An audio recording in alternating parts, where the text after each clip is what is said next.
গর্ভাবস্থার ১৩তম সপ্তাহে গর্ভে শিশু প্রায় ৭.৪ সেন্টিমিটার লম্বা একটি আমড়ার সমান হয়ে থাকে। তার ওজন সেই সময় প্রায় ২৫ গ্রাম হয়।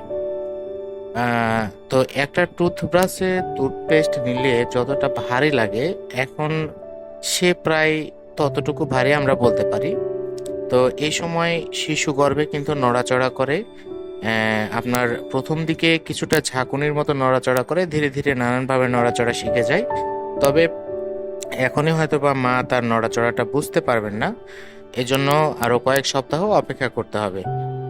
এছাড়াও এই সময় শিশুর জনন অঙ্গ তৈরি হয়, শারীরিক বিভিন্ন রকম কাঠামো কিন্তু তৈরি হয়ে গিয়েছে। গর্ভে শিশুর জনন অঙ্গ তৈরি হওয়া টা কিন্তু মোটামুটি কয়েক সপ্তাহ আগেই শুরু হয়ে গেছে, ধীরে ধীরে তা বিকশিত হয়।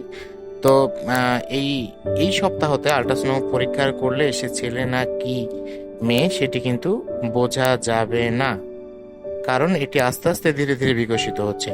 তো শিশুর শারীরিক কাঠামো তৈরি হয় এই সময়টাতে। এখন সে ধীরে ধীরে একজন বড় ভ্রূণ থেকে একটি বডিতে পরিণত হচ্ছে। তো এই অবস্থায় আসলে ১৩তম সপ্তাহে মায়ের শারীরিক বিভিন্ন ধরনের পরিবর্তন হয়। তো এই অবস্থাটাকে আমরা অনেক সময় মজা করে হানিমুন পিরিয়ড বা সোনালী সময় বলে থাকি। তো আপনার বমি বমি ভাব ও ক্লান্তি অনেকটাই কিন্তু এই সপ্তাহে কমে যেতে পারে, এবং আপনার মনে হতে পারে যে আপনি পুনরায় শক্তি ফিরে পাচ্ছেন, এবং আপনার খাবারের রুচিও বেড়ে যায়। তো সহবাসের ইচ্ছা এই সময় একটু বাড়ে। গর্ভকালীন জটিলতা না থাকলে এবং বিশেষ কোনো কারণে ডাক্তারের নিষেধ না থাকলে গর্ভাবস্থায় সহবাস করা কিন্তু নিরাপদ। এতে গর্ভের সন্তানের আঘাত পাওয়া বা ক্ষতি হওয়ার কোনো সম্ভাবনা নেই। তো এই অবস্থায় আপনার আরেকটি সমস্যা থেকে আপনি রেহাই পেতে পারেন। সেটি হচ্ছে যে ঘন ঘন যে প্রস্রাবের সমস্যা হয় একজন গর্ভবতী মায়ের, সেটি থেকে কিন্তু আপনি বের হয়ে আসতে পারেন। কেননা আপনার বাড়ন্ত যে জরায়ু সেটি মূত্রথলির উপর থেকে কিছুটা দূরে সরে যাচ্ছে। তো এই সপ্তাহ থেকে আপনাকে অবশ্যই ক্যালসিয়াম ট্যাবলেট খাওয়া শুরু করতে হবে।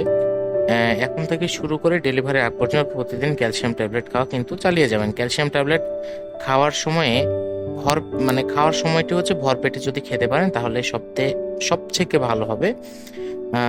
তবে ক্যালসিয়াম ট্যাবলেটের সাথে একই সময়ে আয়রন ফলিক অ্যাসিড ট্যাবলেট খাবেন না, এতে আয়রন ট্যাবলেটের কার্যকারিতা কমে যায়। ক্যালসিয়াম ট্যাবলেট খাওয়ার অন্তত ১ ঘন্টা আগে অথবা ২ ঘন্টা পরে আয়রন ট্যাবলেট খাবেন। তো গর্ভাবস্থায় নিয়মিত যদি আপনি ক্যালসিয়াম ট্যাবলেট খান তাহলে অনেক গর্ভকালীন যে জটিলতা থাকে সেটির কমতে পারে। আমরা গর্ভকালীন উচ্চ রক্তচাপ জনিত যে সমস্যাগুলো হয় সেটি কিন্তু অনেকটাই কমে যায়।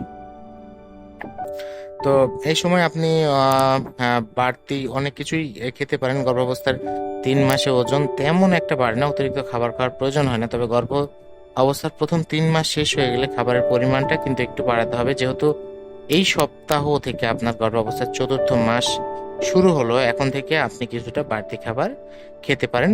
এরপরে আপনাকে যেটি করতে হবে, আপনাকে চেক আপ করিয়ে নিতে হবে। অবশ্যই প্রি চেক আপ একবার আপনি করাবেন। গর্ভাবস্থার এই চেক আপটি মোটামুটি ঠিকঠাক থাকলে আপনাকে ২৮তম সপ্তাহ পর্যন্ত আর চেক আপ না করালেও কিন্তু চলবে।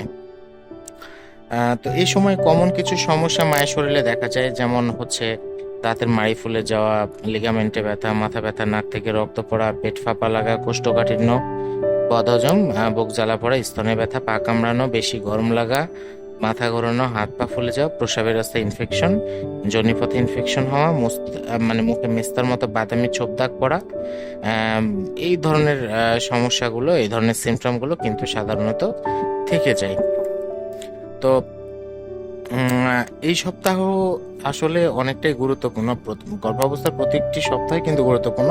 তো এই সপ্তাহটি অবশ্যই আপনি আপনার আয়ত্তের মধ্যে রাখবেন, এবং যে কোনো ধরনের গর্ভকালীন জটিলতা এড়াতে কোনো সমস্যা দেখা মাত্রই ডক্টরের সঙ্গে যোগাযোগ করবেন। তো আপনার অনাগত সন্তানের সুস্বাস্থ্য এবং আপনার সুস্বাস্থ্য কামনা করে আজকের মতো এখানে শেষ করছি।